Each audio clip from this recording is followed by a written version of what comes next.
Yes, yes, folks. It is going to be 3 days of cinema excitement. That's one of our taglines for the Sacramento Film Festival. Hello, everybody. My name is Martin Anaya, and you are watching a show that we like to call The Breakdown.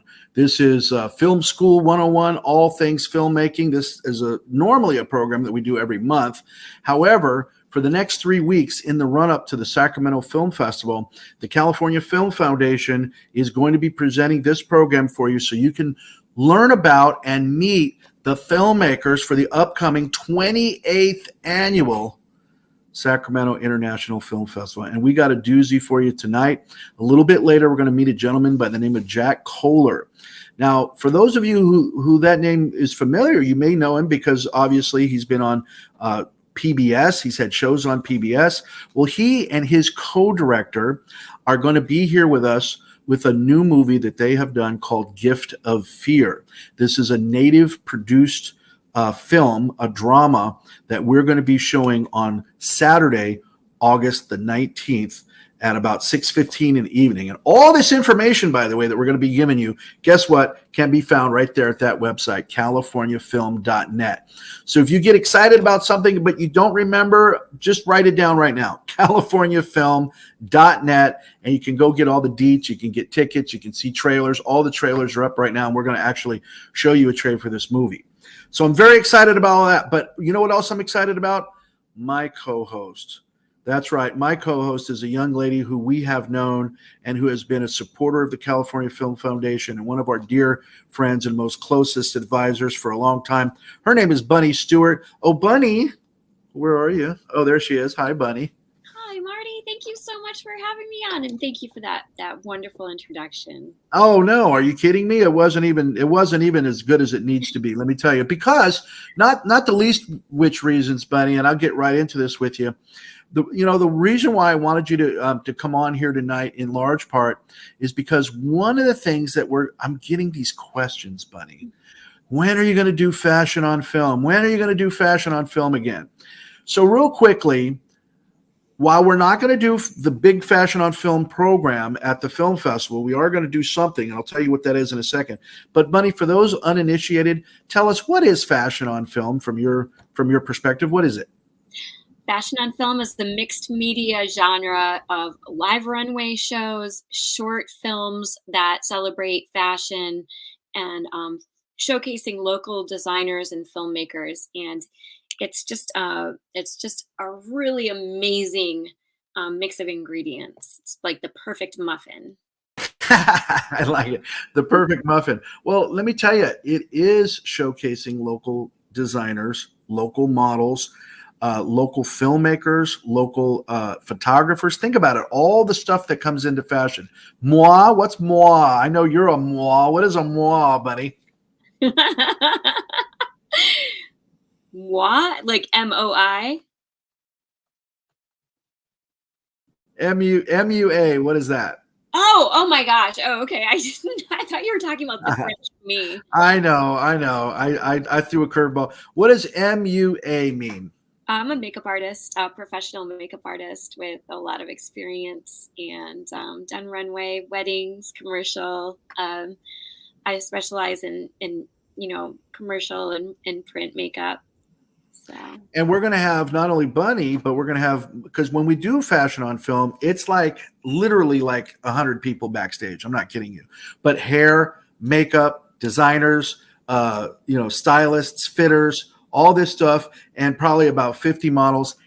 And here's the thing, it's not just local. What this has quietly done is it's built into an international program that last year, the last time we did it, saw Karl Lagerfeld, Prada, Miu Miu, and Arnett. Now, if you don't know who those brands are, go look them up. But I'm telling you, folks, Prada alone, we were so very, very happy to have Prada have product in our program. But it's the California Film Foundation, and the name of the program is Fashion on Film. Bunny here is going to help me do an opening party with the Sacramento Film. Go ahead and bring her back in. Leave her up there, Rudy. I want to see her. Bunny is going to be helping me do a thing with the California Film Foundation that is on the opening night of the Sacramento Film Festival that is going to be supporting fashion on film. And basically what it is it's a container box photography event. So what we're going to do is we're going to turn a club called Reunion Nightclub in Old Sacramento upstairs. We're going to turn it into a 1930s speakeasy. Bunny, are you down? I am so excited. That's my favorite fashion and everything. Yeah, well, it's gonna be pretty exciting. So stay tuned, Bunny. I'm gonna come right back to you, and I'm gonna have you help me ask questions. But what I'm gonna do right now is we're gonna take Bunny out, and we're gonna bring in a couple of people who are involved in this film festival in a program that we call CineSoul, which is the Sacramento International Black Film Festival. We've been doing it for 18 years now. The head of this organization is a gentleman who is near and dear to my heart, my closest brother from another mother. His name is Mr. Vincent D. Miles. But right now, I have the honor and privilege to be standing in for him to introduce Daryl Murquillo and Chris K. Oh, Daryl and Chris, can we go ahead and we'll just bring them both in for the time being. Hi, guys. I want to ask you about your involvement in a project here, but first of all, let me set the stage because I understand that you guys are part of a film collective. Is that correct? Correct. We're part of 11th Hour Creatives. 11th Hour Creatives. Now, tell me, what is 11th Hour Creatives? For those people at home that don't know, what is it? So 11th Hour Creatives, it was started by Priscilla Lamb. She brought on myself, Daryl Murquillo, and Eric Qualls as producers. Chris K wrote a beautiful script for her film, which she's going to talk about, The Reckoning. And she did such a good job writing it and putting her 2 cents in that she became a producer on the film as well. But overall, what 11th Hour Creatives is, it's a bunch of artists based out of the Bay Area and Sacramento as well. So Northern California, people who are trading their services for the love of the art. So spearheaded by Priscilla and Eric and myself, we were able to cast actors, DPs, cinematographers, photographers, makeup artists, costume designers, product designers as well. Everybody just did it for the love, and we created 2 beautiful films which are going to be featured in CineSoul. Yeah, now I want to talk about these films. Now, by the way, folks, if you go to cinesoul.org, cinesoul.org, you can get a little bit more information, and you can meet Priscilla, the lady that Daryl was just talking about, because we have Priscilla and the star. We've got some interviews with these folks. So if you go to cinesoul.org, not right now, but afterwards, go to cinesoul.org and you can see all the deets, or you can go to that californiafilm.net and just look for CineSoul. Either link will take you there. But Priscilla Lamb, I had the pleasure of meeting her at a film festival a couple weeks ago in the Bay. And she was just an absolute delight. And I can see where you all have kind of come together around her because she's just got that light. But let me ask you about these 2 movies. They're 2 films. The first one is called The Reckoning. Who wants to talk about that? I guess I will. Go for it, Chris. You know, it's a love of mine. It is a story about 2 kids coming home. Basically, the younger brother got in trouble at school. Let's just keep it real. It is the story of a young kid coming home and their older sibling is trying to prepare them for the moment when they're going to meet the reckoning of their parent, finding out what they did. So it is a great, great short film, all about that long, treacherous walk home when you know you're going to meet your ultimate moment of reckoning. For sure. Yeah, the moment of reckoning. So I don't want to give the whole thing away because it is just a short movie, but these kids are absolutely phenomenal. Where did you find these young actors for this? They're absolutely amazing. Yeah, I believe both of them are Priscilla's cousins. And, Soraya, who plays the older sister, as well as Marcel, who plays Stevie. They really shined out in this film, and Marcel, who plays the younger brother who is about to receive the reckoning, he actually discovered at that film festival where you met Priscilla. Martin. Wow. He picked up a gig in LA. What? Star and so Soraya and well, listen, if you bring them to the Sacramento Film Festival, I guarantee you they're going to get picked up for some more gigs, because we've been doing this for a minute. And no bragging here, but I'm just telling you, there's always people in the crowd. By the way, folks at home, before I am remiss, let me just say, you can ask a question. I've got my little chat open here. So if you're watching us on YouTube or on Facebook, just go in there. There's a little chat in there. You can actually ask a question if you have a question for these wonderful filmmakers.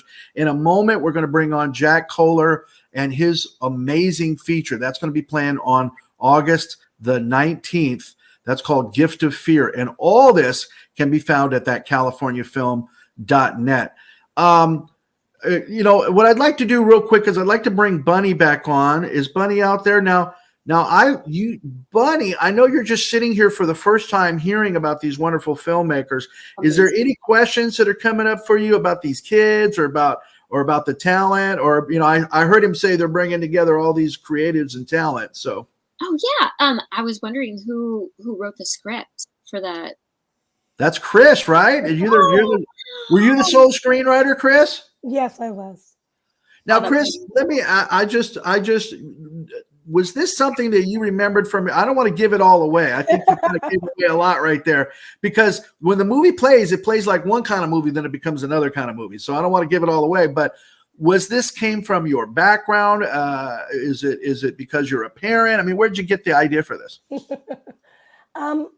Well, I would say a little bit of this, a little bit of that. I would say art definitely imitates life, but in fun ways.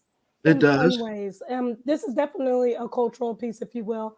I think everybody can relate to these moments in the film. When you go back and look at it, everybody has these moments with their sibling, and just have these stories where your home becomes this place of terror.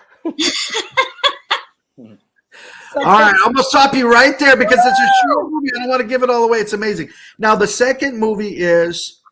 Tell us the name of the second movie, Marquillo. Yeah, so Martin, the second movie is called I Used to Love Her. Now, I saw this one too. I sat in the theater and watched both movies. But tell us a little bit, if you can. Don't give it all away. I know they're short movies, but just a little flavor. What's a little flavor of it? I'm gonna just tease them a bit, Martin. And so, yes. I Used to Love Her is written and produced by my best friend Lakota Samuels, also known as Loke from You Feel Me TV.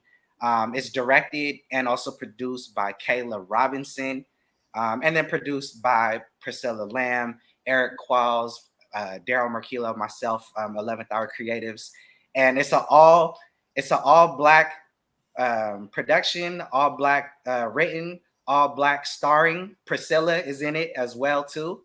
But it has the same vibe. If you're familiar with like Brown Sugar or The Wood, it definitely brings those type of vibes to the screen. And it's all right. Okay. All right. It's beautifully. It is. And I love it. It's a contemporary kind of a romance kind of a vibe to it. I like it. And that gentleman who starred in it, I know Priscilla is amazing as the lead female, but tell us about the gentleman. Yeah. So Jabrian Ross, I believe his claim to fame is he was on F-Boy Island on Netflix. So is that right? I didn't know that. We were able to snatch some top level talent, and again, Priscilla made that happen, and I think that Jabrian, he brings the character to life. Like if you know Lakota in real life, it's just funny watching his personality manifested on the big screen. It's a good time. Well, folks, check it out. This is The Reckoning. And He Used to Love Her. I used to love her. I'm going to get it right one of these times. The Reckoning and I Used to Love Her. These are 2 of 12 short movies that are going to be playing at the Sacramento Film Festival, cinesoul.org, or you can go to that website right down on the bottom, californiafilm.net, for all the deets. And you can actually see interviews with the people that they're talking about. The 2 leads of this program are actually, you can watch an interview that I did with them at another film festival a couple weeks ago. So check it all out. Again, Marquillo and Chris, I want to thank you both By the way, it's Marquilo. I'm sorry for my Spanish pronunciation on everything. My bad, You're bro. pronouncing it right, but I'm a Mexican, bro. Yo soy Latino.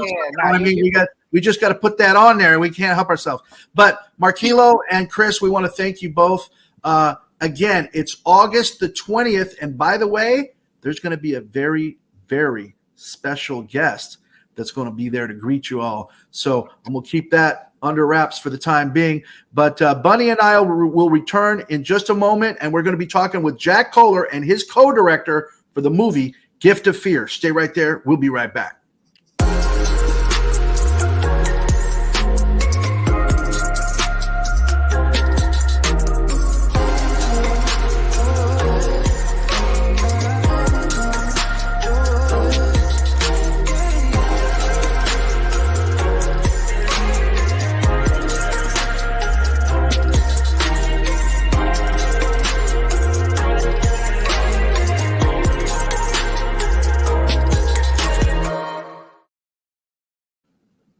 Oh, yeah, folks. And I just want to tell you that we are so excited about Cinesoul.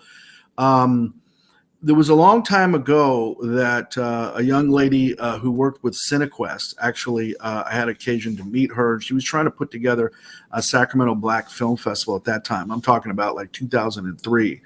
And she was working for CineQuest down in San Jose and brought me and Ron Cooper at the time. We were doing the Sacramento Film Festival under the auspices of Access Sacramento, which, by the way, the Access Sacramento place called Sacramento is going to be coming up in October. And I'm still very, very proud of that event because that was one of the first.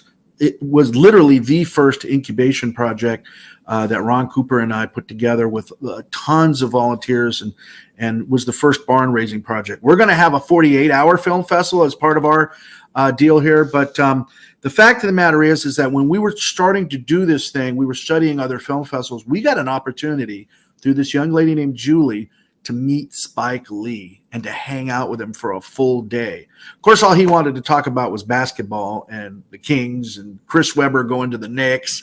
That's really what he wanted to talk about. But I was just fascinated to talk to an auteur filmmaker and to really kind of pick his brain and kind of find out what that life is like. But what it did was it gave rise to what became a partnership that through Vince Miles and through Nicole Mattox and all the wonderful people at Cinesoul has now for 18 years supported Sacramento. So if you want to see what all the fuss is about, you got to be there. That'll be August the 20th. Now, Joshua Bertram says, nice. Thank you, Joshua Bertram. Folks, if you're watching at home and you want to ask a question of any of these filmmakers, please go ahead and put it in the chat. We would love to see. If you can't see the chat, maybe open up your window a little bit on YouTube. There's a sidebar there. So if you're just watching it on our website, just open it up. Jamie Tafoya says he's enjoying your live stream. Hi, Jamie. How are you, brother? Well, thank you so very much. And of course, he says he's enjoying watching Bunny. So lest we get it confused, it's Bunny that Jamie's excited about. And thank you so much, Jamie. We appreciate you, brother. All right. Now, without further ado, I want to set this next guest up. But I think what we really need to do is see a trailer of his film. Jack Kohler has brought a movie to the Sacramento Film Festival before. And in case you didn't know, Jack is a native. He's a member of the Hoopa Tribe, but he's also worked for the Auburn Band. We're going to talk to him about some of that. But when I found out the amazing talent that we had that were Native American filmmakers, I was blown away. And the last time we had Jack in one of his movies about 12 years ago, it was an entire day of Native cinema. And that too was the last time we were at the Sacramento, or the California State Railroad Museum, which is where we're going to be again this year for the Sacramento Film Festival. So it's funny how things come full circle. The very next time we're actually going to have the film festival at the California Railroad Museum, guess what? Jack Kohler gets to bring his newest movie. So without further ado, let's take a look at this trailer, and I'll see you on the other side. Stay right there. Now, are you sure she didn't just run away? No, my daughter did not run away. 72 missing people on this reservation. Life comes down to choices, Millie. But one choice. Just one. Happy customers pay more. Are you making them happy, Kaya? Can alter your life forever. Time for us to get back to work. That's a problem, isn't it?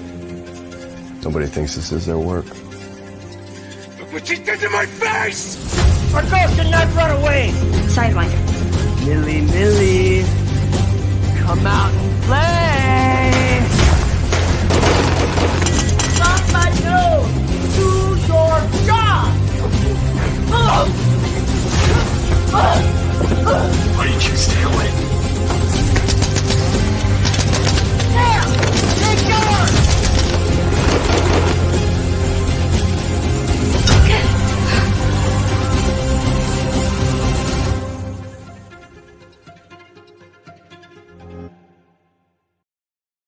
Wow, that's looking good, folks. I'm getting excited. I can't wait. And not to make you wait any longer, without further ado, I would like to bring up Jack Kohler and his co-director, Katie Dorr. Hi, Jack and Katie. How are you guys?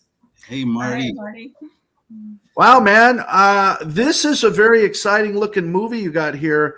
What was the inspiration for it? And if you could, for those that maybe didn't maybe catch it from the trailer, could you give us just a little synopsis of it? Katie, you want to go for it? Well, it's a story about a young woman who's in the foster care system, has been there since her mother was killed when she was just a young child.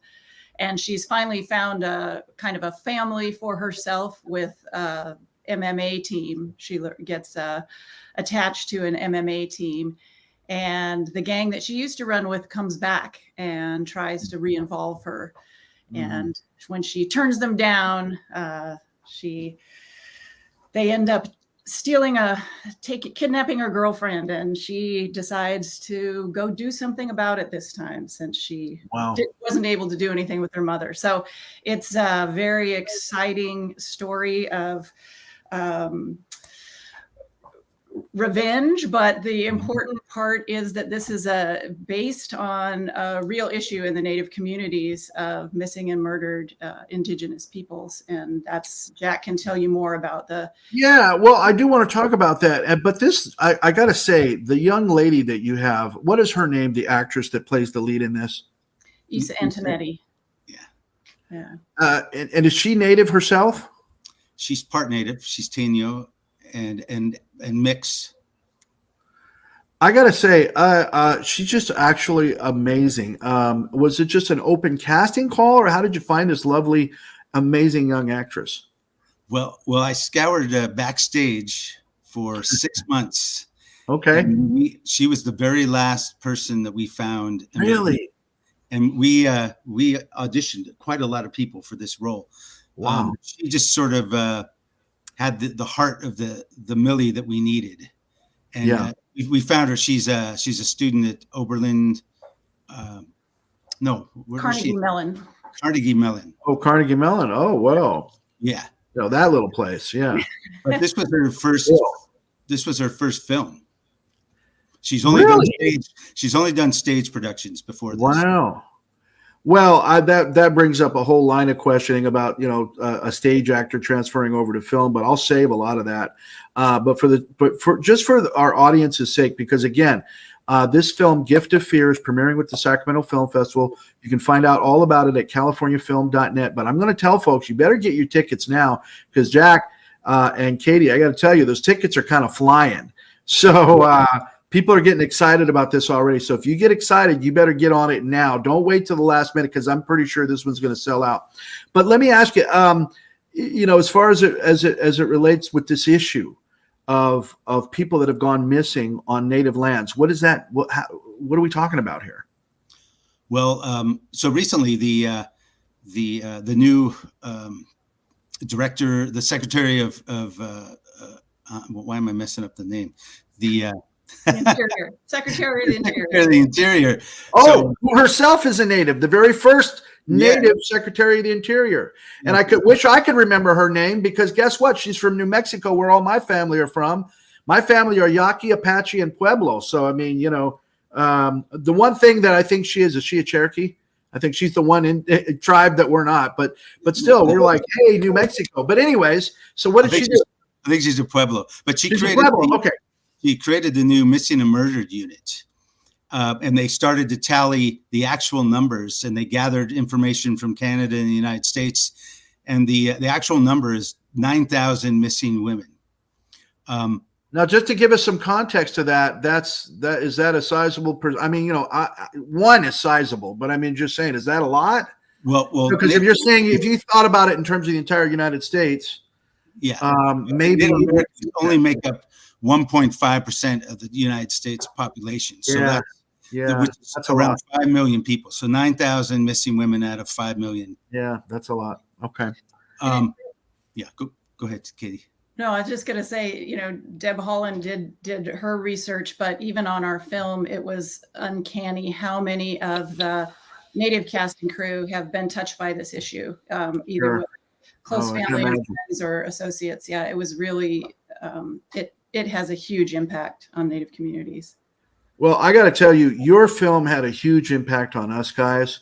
You guys are absolutely amazing. I wish we had all day to really chat about it, but I know that with a half an hour long show that we're going to have to leave a lot to the imagination, except folks, again, I can't say it enough. Go to that website, get those tickets, because this is going to be the Sacramento premiere of this. And I got to tell you, it was just the last time, Jack, we had you, and Katie, I hope that you have a magical experience too. But the last time we had you in the California State Railroad Museum, with all of the history that imparts, both for Natives, for Chinese Americans, for African Americans, just the whole history of the United States, there's a lot there. And so when you get to see a movie with this kind of impact in a venue like that, it really is something. Jack and Katie, if there was one thing that either of you guys would want to leave us with, aside from go get those tickets, what would it be? Well, this is a real issue that's affecting Native communities all over the United States and Canada. And it's something that really needs to be made aware to the non-Native public. And that's why we made the film. That's why we made it as a feature narrative and not a documentary. If we made a documentary, we'd be preaching to the choir because only Native Americans would watch it. But that's why we wanted to make something that was exciting, entertaining, but still have a gripping effect telling the story. Good point. Katie? I think Jack said it. I think that was the message, and we're just hoping, go get those tickets and see it, and create an awareness, and that's the goal. Yeah. Well, and folks, it really does give rise to a lot of serious conversations. And I hope to have them. I hope to have some of that in the Q&A. Again, it's going to be August the 19th. The entire film festival, Sacramento Film Festival, will unspool August 18th. That's a Friday night.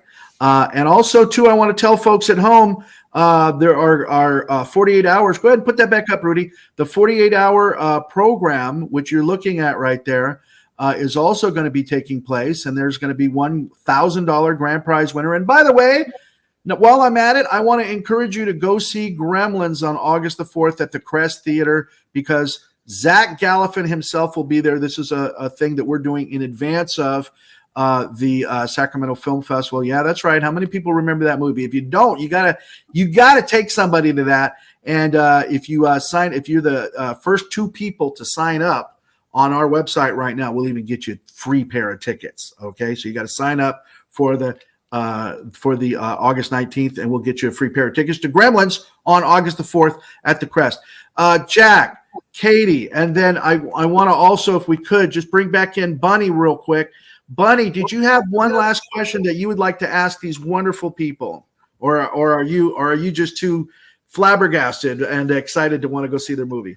I am so excited to go see that movie, and I'm so in admiration for bringing attention to the missing Indigenous women.